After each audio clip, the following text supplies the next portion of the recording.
یہ ہمارا ایک کلائنٹ ہے، ان کے فارم ہے، مرغیوں کے فارم ہے، اور اس کے علاوہ ادھر بین سے ہے، بکریاں ہے اور گائے بھی ہے۔ تو یہ سانپ کا فارم ہے، اور یہ ہے ہتار ایریا میں ہے، ہری پور ہتار میں، اور ان کے ساتھ بہت بہترین زمین بھی ہے، زرخیز زمین بھی ہے۔ تو صاحب نے مجھے کال کی کہ ہمارا فارم ہے ہری پور میں، اور ادھر آپ نے سولر سسٹم لگانا ہے، لیکن میں نے ٹیوب ویل کا سوچا ہے، ادھر ٹیوب ویل لگانا ہے کیونکہ ادھر بارشیں تھوڑا کم ہیں، تو ہم چاہ رہے ہیں کہ ادھر ہم ایک ٹیوب ویل کا ترتیب بنائیں۔ تو اس کے لیے ہم نے سروے کیا، ادھر ہم نے وزٹ کیا اور ہم نے دیکھ لیا ان کا پہلے سولر سسٹم لگا تھا، لیکن یہ سولر سسٹم ناکافی تھا، کیونکہ ان کی جو ریکوائرمنٹ تھی ان کا 4 انچ پانی کا ڈیلیوری تھا، اور ادھر پانی کا جو گہرائی ہے وہ 230 فٹ ہے۔ تو انہوں نے بتایا کہ ادھر ہم تو یا 7 ایچ پی کا موٹر لگائیں گے یا 10 ایچ پی کا موٹر لگائیں گے، تو اس کے لیے ان کا جو پرانا سسٹم تھا وہ ٹھیک نہیں تھا۔ تو ہم نے ان کے لیے ایک نیا سسٹم ڈیزائن کیا، اور ان میں ہم نے ان کو نقصانات بھی بتایا، فائدہ بھی بتایا، اور اس کے لیے ہم نے جو نئے سسٹم کا جو پروپوزل دیا وہ میں پھر آپ سے ڈسکس کرتا ہوں۔ پھر صاحب کو ہم نے پروپوزل دے دیا کہ یہ جو آپ کا چھت ہے اس پہ ہم L2 کا سٹرکچر لگائیں گے، جس کے اوپر 2 پلیٹیں لگیں گے، وہ آپ کے لیے بہت اکانومی ہے۔ پنڈ اسلام آباد میں ہم ایچ بیم گارڈر کے سٹرکچر لگاتے ہیں،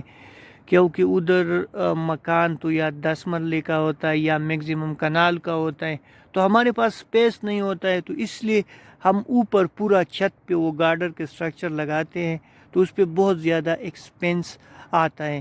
تو صاحب کو ہم نے بتایا کہ ادھر آپ نے L2 کا سٹرکچر لگایا ہے، اور ادھر ہم نے جو لگایا ہے 16 پلیٹیں لگائے ہیں HIMO6 لونجی کا لیٹسٹ ٹیکنالوجی۔ یورپ میں HIMO7 چلتا ہے، پاکستان میں HIMO6 لونجی کا جو لیٹسٹ ٹیکنالوجی ہے، یہ سٹرکچر ہم نے ان کو بتایا۔ یہ 16 پلیٹیں ہم نے لگائے ہیں، اور یہ چھت کے اوپر یہ L2 کا سٹرکچر آپ کو جو نظر آ رہا ہے۔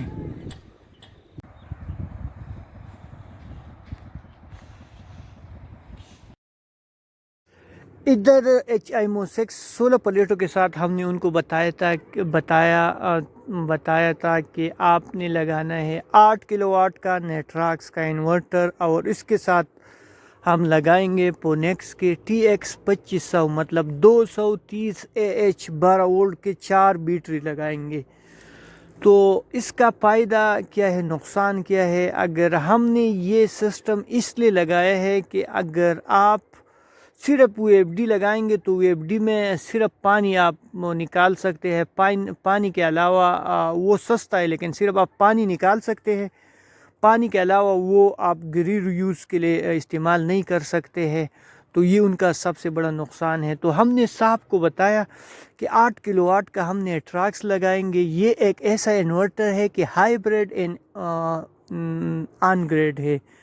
ٹھیک ہے۔ تو ہم نے صاحب کو بتایا کہ ادھر بجلی ان کا ارادہ تھا کہ 2-3 مہینوں میں انشاءاللہ بجلی بھی ادھر لگیں گے، واوڈا کی طرف سے ہمیں اپروول ملا ہے، تو اگر ادھر ہم گرین میٹر بھی لگا سکتے ہیں فیوچر میں۔ ایک فائدہ تو یہ ہو گیا، اس کے علاوہ جو دوسرا فائدہ تھا کہ آپ کا بیک اپ بھی لے سکتے ہیں، اگر رات کو آپ جو ہے لائٹ وغیرہ بھی استعمال کر سکتے ہیں، بیٹری سے بھی ایمرجنسی لوڈ وغیرہ آپ لے سکتے ہیں، تو اس کے لیے ہم نے یہ والا مشورہ دیا۔ الرحمن الرحیم، میں ہوں انجینئر عطا اللہ، اور آج ہم موجود ہیں ہتار ہری پور میں۔ ادھر سب سے پہلے ہم نے یہ نئے سسٹم لگایا ہے، اور اس سے پہلے جو سسٹم لگا تھا وہ یہ ہے۔ یہ بہت پرانا سسٹم ہے، تو پھر ان کا پانی کا موٹر کا مسئلہ تھا، مین مسئلہ پانی کا موٹر کا تھا، کیونکہ وہ بہت گہرائی میں تھا۔ تو یہ پرانا سسٹم ہے، پرانا پلیٹیں لگائے ہیں، تو پھر ہم نے یہ 8 کلو واٹ کا نیٹراس کا انورٹر لگایا ہے، اور اس کے ساتھ یہ ان کا سیفٹی کے لیے ہم نے اسپیڈیز بریکرز لگائے ہیں، اور یہ پونیکس کا TX 2500 کی بیٹریز ہم لگائے ہیں۔ شکریہ۔